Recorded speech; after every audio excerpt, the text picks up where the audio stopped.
السلام علیکم تمام دوستوں کو میری جانب سے جشن آزادی مبارک۔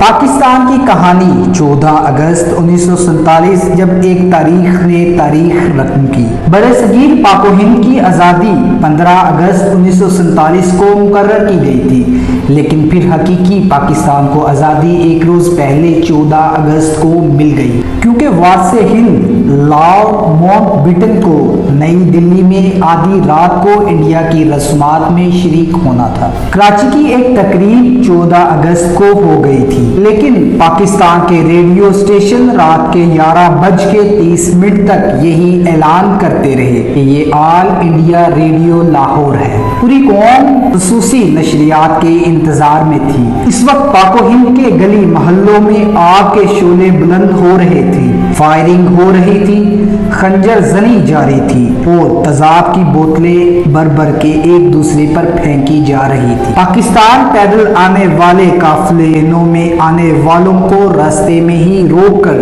گروہ در گروہ قتل کیا جا رہا تھا۔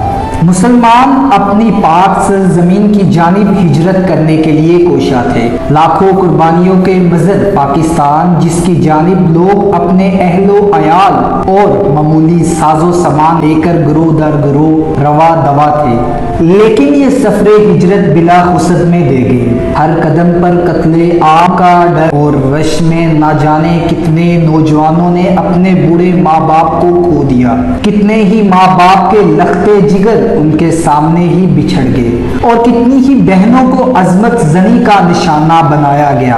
آج بھی داستانیں زندہ ہیں۔ بہت سے ایسے لوگ بھی زندہ ہیں جنہوں نے آزادی کے قافلوں میں بچھڑے لاوارث بچوں کو پایا اور پھر انہیں اولاد کی طرح ان کی پرورش کی۔ کسی کو کسی کی کچھ خبر نہ تھی، بس فکر تھی تو خود کو ہندوؤں سے بچانے کی، اپنے وطن کی مٹی پر جلدا جلد قدم رکھنے کی۔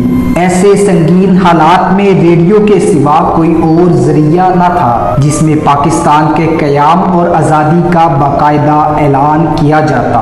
اس وقت پاکستان میں صرف 3 ریڈیو اسٹیشنز تھے، لاہور، کراچی اور پشاور۔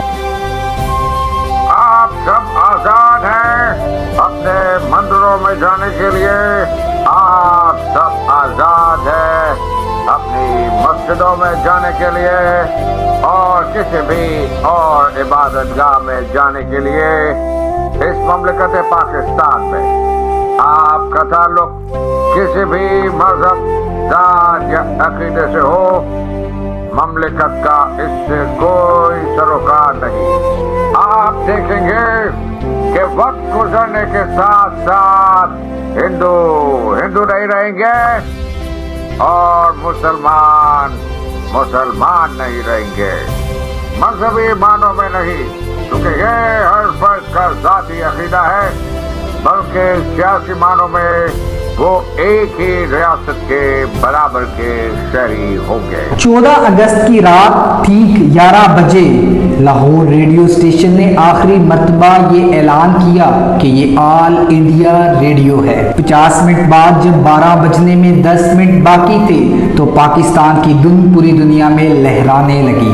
یہ دھن پاکستان کے عظیم نامہ نواز خورشید انور نے بنائی تھی۔ یہ دھن سنتے ہی لاکھوں لوگ اپنے اپنے ریڈیو سیٹ کے گرد جمع ہونے لگے۔ جب 12 بجنے میں پورا 1 منٹ باقی تھا تو یہ دھن دھیرے دھیرے پس منظر میں جا کے غائب ہو گئی اور ایک آواز ابھری، اب سے کچھ دیر بعد پاکستان کی آزاد اور خود مختار مملکت وجود میں آنے والی ہے۔ ریڈیو پر گھڑی کی ٹک ٹک آواز بلند ہونے لگی۔ سننے والوں کی دھڑکنیں تیز سے تیز ہوتی جا رہی تھی۔ پہلے انگریزی میں آواز آئی، this is Pakistan radio broadcasting service, اور پھر اردو میں آواز آئی، یہ ریڈیو پاکستان ہے۔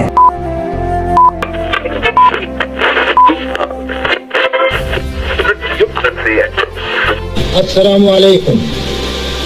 پاکستان براڈ کاسٹنگ سروس، ہم لاہور سے بول رہے ہیں۔ 13 اور 14 اگست سن 47 عیسوی کی درمیانی رات 12 بجے ہیں۔ طلوع صبح آزادی۔